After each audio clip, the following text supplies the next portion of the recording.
Was it a dream? Wallace is not so sure. Mrs. Draycott is quite convinced it was, while Gerome has decided that this is the sort of thing one will get at séances, which is why they are best avoided. They had gone to humour Adele, who went to great lengths to arrange the thing. She, the medium, comes much recommended. I didn't think much of it myself to begin with until I went. It quite took my breath away. The things she knew. So, if you could be punctual, there will also be the dear old Colonel, Mr. and Mrs. Fanshawe. Oh, and Lorca. Lorca, eh? Well, it will be worth going if only to see what he makes of it, said Wallace. Gerome raised an eyebrow. That must have taken a bit of doing. Not his sort of thing, I'd have thought. But yes, good fun. I wouldn't miss that. Mrs. Draycott, bored, nearly divorced, and ready for anything, was adamant they would all go for Adele's sake. She always makes such an effort, the dear, she said, replacing yet another cigarette in her ivory holder. I've ordered a car for 6:30. Don't want to miss out if there is any booze going, eh? I should bally well think not, agreed her two companions, and so it was arranged. Adele lived a little off Berkeley Square, in a quiet area more used to polite evenings around the pianoforte than séances, but then the medium was not your little old lady in feathers and pearls. Lorca, resplendent in peacock green with purple cravat, was just finishing one of his parodies as the little group entered. Turning with cocktail in hand, he waved briefly and turned the final sentence in their direction, much to the amusement of his audience. "Come, old man, you'll have to explain all that now," remarked Gerome as he pulled off his scarf. "A trifle, a mere trifle. Your entrance was so deliciously timed. I was using the arrival of the Mikado to illustrate my own entrance at the Savoy on opening night. The paraphrase to fit the line I shall in course of time." He hummed the refrain and allowed himself a self-congratulatory chuckle. "Ellipses and apostrophes, is that what we are to you?" exclaimed Gerome with mock severity. "Dear boy, you could never be anything less than an exclamation mark," purred Lorca. "But come, there are some simply splendid young things dying to meet you. Bless me if you don't crack me up every time. Thank goodness they invited you. But," and here Gerome lowered his voice, "what do you make of the special guest tonight?" "Ah, la belle voyeuse. Too soon to say, but I fancy the Daimler she rolled up in has seen better days. What?" "That Daimler, I happen to know, was Adele's cousin who kindly offered to bring the lady in question here tonight. You frightful old snob. Then her credentials are impeccable, and I say no more." "Which one is she?" "Oh, I say." Gerome now caught sight of the medium and drew in his breath. Dressed in the height of fashion, she more resembled a Viennese mannequin or a Parisienne, perhaps with shades of grisette, and her speech was calm, collected, almost disinterested. One could imagine she did not believe in the whole business at all. Her name, or sobriquet under these circumstances, was Astoral, and she, like Mrs. Draycott, smoked from a long ivory holder. It was hard to imagine her as being anything other than an exquisite design on a Vogue magazine cover. Talk over drinks covered the usual topics one might find in any other drawing-room of an evening in Bloomsbury or Battersea in 1920. Ascot, the theatre, Cole Porter, and why, oh why, a night out was so popular. Suddenly Adele stepped forward, eyes bright with excitement, and announced, "It is time! The table is set!" and led the way to the dining-room. There was some subtle change in the air once she had spoken. Astoral snaked, there was no other word for it, across Adele's polished parquet as if on the way to a dance, her heavily shadowed eyes cloudy, unfocused, distant. The room was candlelit. The lights had been lowered. The guests were in their places in that combination of shy embarrassment and expectation one finds at such gatherings. Gradually a hush fell. "I hope she doesn't have all that ectoplasm coming out of her mouth," murmured Wallace. "Oh, I shouldn't think so, dear boy. That is only in the lower circles, surely. It will be infinitely more refined here," Lorca replied in conspiratorial tones. "Hush, hush!" The medium was now seated, her eyes continuing in that vacuous, dreamy state. She placed her cigarette-holder on the ashtray provided for her. A thin thread of smoke continued to wind up from it. Silence. "Which did last an infernally long time," commented Gerome afterwards. Someone, a late-comer presumably, walked across the floor. The candlelight flickered and wavered, causing the shadows to lurch uncertainly, confusing the eye. "You may be seated," said the medium. Wallace thought it a bit much that the medium should take on the role of hostess in such a way, but perhaps this was now her realm.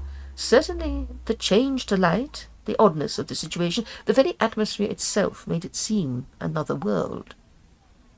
Whoever it was drew up a chair. At least they all heard it scraping across the floor. "Adele will have a fit," whispered Mrs. Draycott, her voice tickling Wallace's ear. Gerome, seated on the other side of him, stifled a chuckle. Wallace twitched irritably.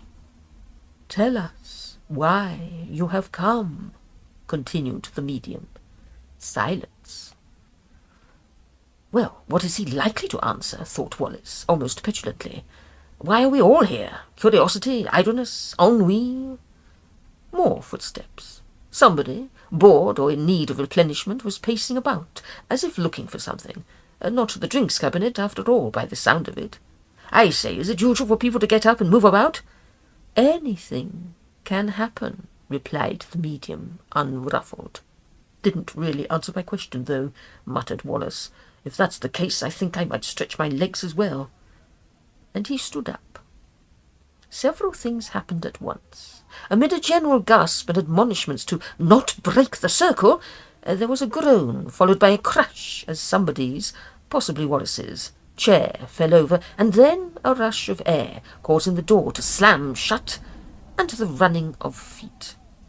Well, bless me if a chap can't take a stroll if he feels like it. I've had enough. Wallace strode across and tried the door, but it resolutely declined to budge. Speak, said the medium, a little louder this time. Wallace turned in time to see her lean forward, apparently addressing him, although her eyes had rolled back, showing only the whites. Speak! What on earth am I to say? He spluttered.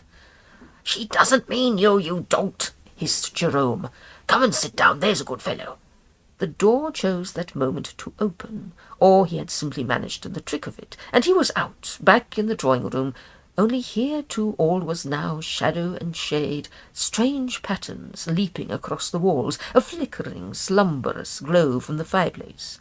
A fire in summer? Had it really been so chilly? He tried to cross the room to reach the other door to the hallway, stumbling into furniture.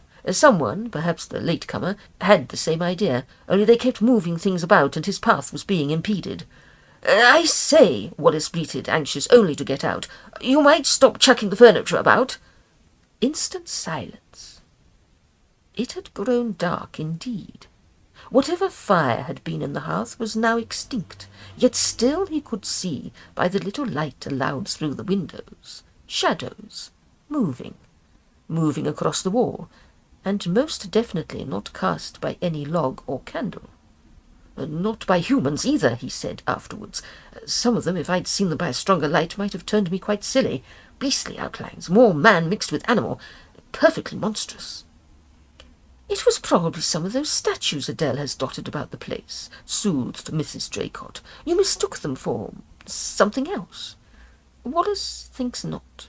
At first he thought it some foolish prank, and called out to them to stop being such silly asses, and let him out instead. Instead, without reply, they all turned and advanced slowly, very slowly, towards him. Whatever they were, he said, they made to come at him, and shout as he might for help, and no word came out of his mouth. Some part of his fear also bound his hands and legs, for move he could not. Paralyzed in speech and deed, he could only stand, looking around him at the closing circle. On and on they came, he stuttered, whispering. You let them in. You let them in, although who and how I cannot tell, he broke off, burying his head in his hands. He continued in muffled tones. I couldn't breathe. I thought I was being strangled. There seemed a whole army of them. I must have passed out then, and none of you heard them pounding and stamping about the place? He raised his head and stared at his companions incredulously. We thought you were just asleep in the armchair, Wallace darling, said Mrs. Draycott. And you were quite alone. There certainly wasn't anyone pounding or prancing about. We found you there, quite peaceful, after we'd finished. I do think it a pity you didn't join us, though. then you might not have had such an awful silly dream." Wallace stared at her again, wide-eyed and dishevelled. "I did join you, though." There was some gentle laughter at this. "My dear, you decided you wouldn't, after all. You'd picked up a book of myths and legends just as we were leaving the room and said, 'Herne the Hunter, there's the chap, I'll sit here and read him. You lot go ahead.' And so we left you." Wallace still insists this was not the case. Yet the Book of Myths and Legends by one M. Larimer, All Saints College, first edition, 1872, with Herne, Oberon, and Titania and all the rest of the unseen company, was definitely lying open on the table at his side, and he had collapsed in an armchair, the one they found him in. The book was heavily illustrated, containing engravings that were grotesque. He looked at a few, then shuddered and closed the book, and then shrugged. The medium was quite unconcerned by it all, and murmured something about sensitives, possession, and the like. "She was really excellent tonight. Chilling, in fact," commented Mrs. Draycott, once they were on their way home. "I could see even Lorca was impressed. She knew all about Uncle Horace, and she did mention there were quite a few unknowns wandering about. I wasn't too certain what she meant by that. Perhaps they were the ones bothering Wallace while he was asleep. I almost believe in it, after all." "Darling Davinia," chuckled Gerome, "you are too droll, as well as divine. There, all words beginning with D, like your initials." "Oh, perfectly charming. Perhaps I shall have them embroidered on something." Their levity had little effect. Wallace knows what he saw. It's safe to say he has not been to a séance since, and still sleeps badly.